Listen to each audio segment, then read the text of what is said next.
Wale wabunge wa county MCA, Jubilee wako na MCA 802.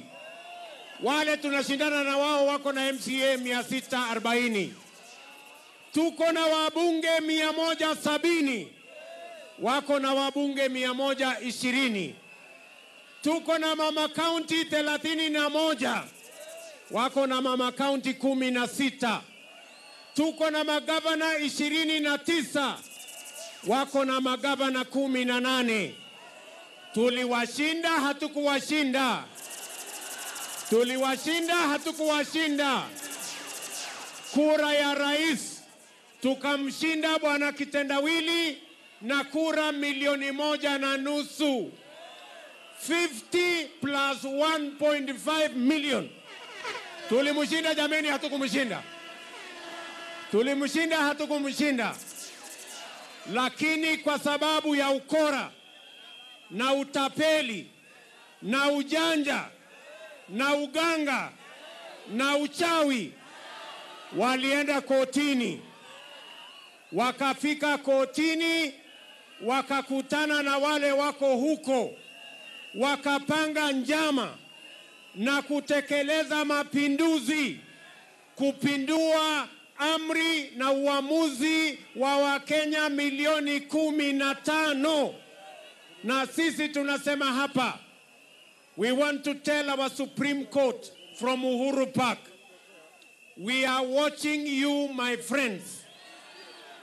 The Supreme Court of Kenya was used by conmen. They conspired through treachery, conmanship, and deceit to shortchange and subvert and overturn the will of 15 million Kenyans and the decision of 15 million Kenyans. We are telling the Supreme Court sooner than later, you should come to your senses and apologize to the people of Kenya for this great evil you have committed to the people of Kenya. We are unapologetic about our position, and we want to say categorically, the Supreme Court told us two things.